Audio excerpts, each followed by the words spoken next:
یہ بیماری بہت عام ہوتی ہے، کامن ہوتی ہے، اس کو لوکوریا بولتے ہیں عورتوں کے اندر، جس میں سفید پانی بہتا ہے مطلب، اور یہ حیض نہیں ہوتا ہے، یہ ایک جسمانی بیماری یا واللہ عالم اس کے پیچھے کیا ریزنز ہوتے ہیں، ڈاکٹرز اس کے مختلف وجوہات طبی اعتبار سے بتاتے ہیں، لیکن اس کے نکلنے سے آپ کا وضو ٹوٹے گا صرف،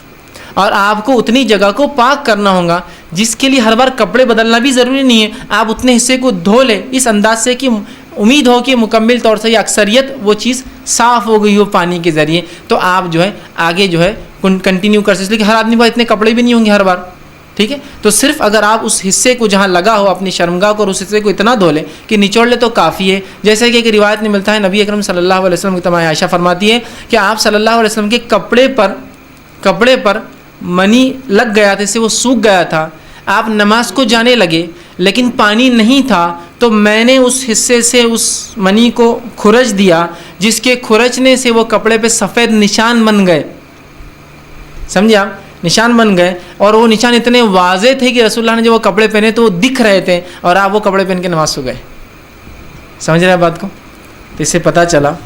کہ اگر ایسا کوئی ہوتا ہے، مرض ہے کسی کو، تو وہ دھو لے، وضو تو ٹوٹ جائے گا اس کا،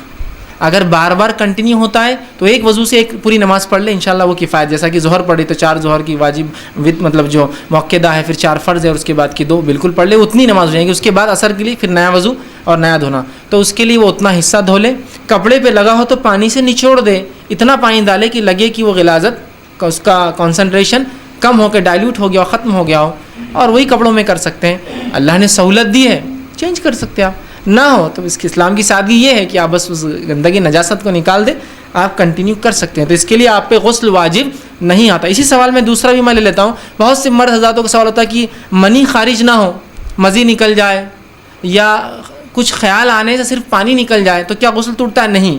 اس سے صرف وضو ٹوٹتا ہے، آپ کو شرمگاہ دھونا واجب ہوتی ہے، جس جگہ وہ دھبا لگا آپ کو دھونا پڑتا ہے، اس کے علاوہ آپ کے غسل کا اس سے کوئی تعلق نہیں ہے، آپ کا وضو لیکن ٹوٹ گیا، ٹھیک ہے، آپ بات سمجھ رہے؟ تو غسل کی ضرورت نہیں ہے اس خاتون کو بھی، بس وہ پانی سے شرمگاہ دھو لے اور وہ کر لے، بار بار ہوتا ہے تو ایک وضو سے پوری نماز پڑھ لے اور اس کے بعد پھر وہ کر سکتی ہے۔ جی